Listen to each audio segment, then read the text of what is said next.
It's K-Drama Fanatics here and welcome back to my channel. Today's topic, it's all about Nam Joo-hyuk.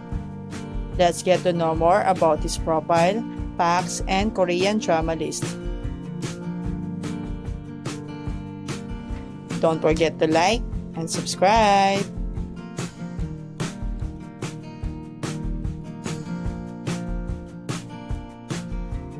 Nam Joo-hyuk was born on February 22, 1994.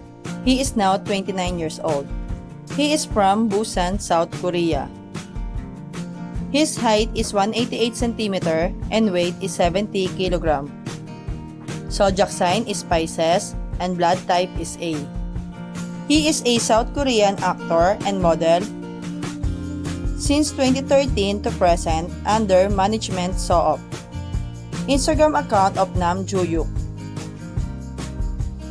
Here are some interesting facts about Nam Joo-hyuk with his Korean drama list. He grew up in a poor family and he is the only child. In MBC's Radio Star interview in 2018, he talked about how struggle in life before becoming a model and an actor. He dreams of becoming a professional basketball player. He played on a basketball team for 3 years. However, after sustaining an injury and later undergoing operation, his basketball days soon to an end. He likes watching baseball games. Nam Joo-hyuk really loves sports. He is a fan of a Korean baseball team, the Lost Giants, who represent the actor's hometown in Busan. He is a dog lover. Nam Joo-hyuk really loves a dog. He has a toy poodles named Gaul and Gabsun. The pair regularly featured on his Instagram account. His favorite fruits are strawberry, peaches, apples, and grapes. And his favorite food is fried chicken. While the food he does not like is cold noodles. He debuted as a model in 2013. He began in modeling in 2013 during the Song Ji-hyo Home Collection. He won in the model competition.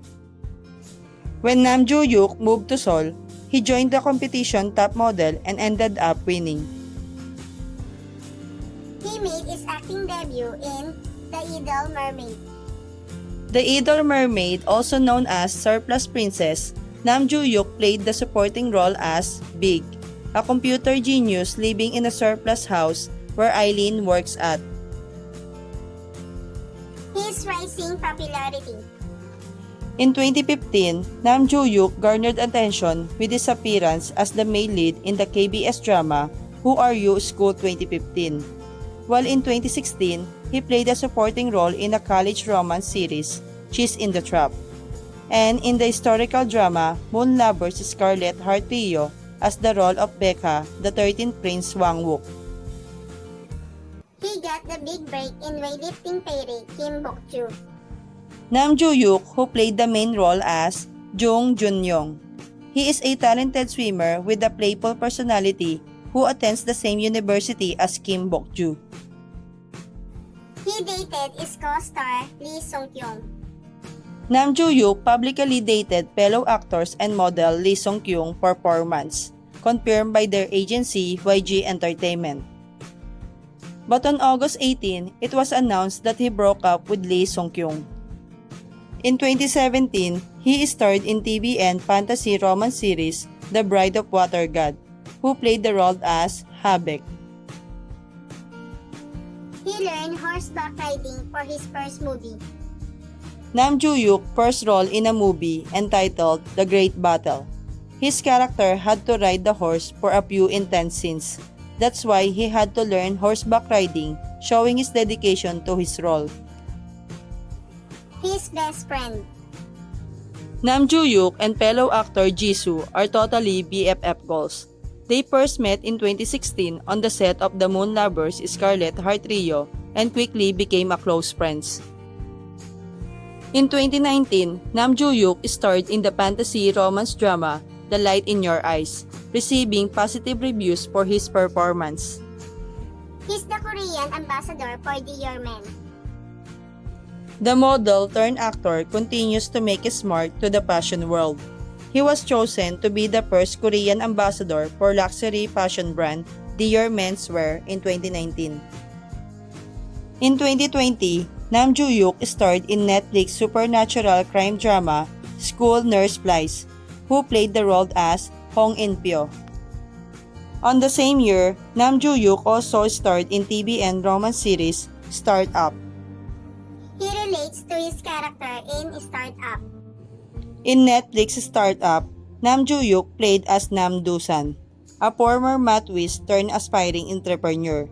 He is the founder of Sam Technology, a startup company he created with his friend that has been stagnant for 2 years. When asked about his feeling towards his character, he said That it was not difficult for him to immerse himself in the role since they are in the same age and have the same habit of trembling when nervous. He also added that being a nerd is part of who he is, which someone makes him even more adorable. Nam Joo-hyuk is ranked 37 on TC Candler's The 100 Most Handsome Faces of 2018. He sometimes looks like Nam Joo-hyuk sometimes looks like An Yosop. He is also looks like CN Blue member Lee Jung-shin. Nam Joo-hyuk ideal type Is desirable and attracting people. He also like women with short hair and sharp features because sometimes they look cute but other times they look intimidating. Nam Joo-hyuk starred in the film based on a Japanese short story entitled Josie, where actress Han Ji-min played the role as Josie, while Nam Joo-hyuk is played as Lee Yong-sok. The film was released in South Korea on December 10, 2020, and released in Japan on October 24, 2021. In 2021, Nam Joo-hyuk worked with Kim Tae-ri, leading in the TVN drama 2521, the series that will tell the story of love between a man and a woman who met in the midst of the IMF crisis set in 1998. It premiered on TVN on February 12, 2022. Nam Joo-hyuk also starred in the film entitled Remember, which was released theatrically on October 26, 2022. On January 31, 2023, it was confirmed that Nam Joo-hyuk will enlist in the Capital Defense Command Military Police Group as a military officer riot squad on March 20, 2023. After completing his training, he serves at the 32nd Division Military Police Unit in Gumnamyeon. Currently, Nam Joo-hyuk taking the leading role in the TVN ongoing K-drama entitled Vigilante, that is based on the same neighbor webtoon of the same title. His character portrays a police college student who operates as the titular vigilante.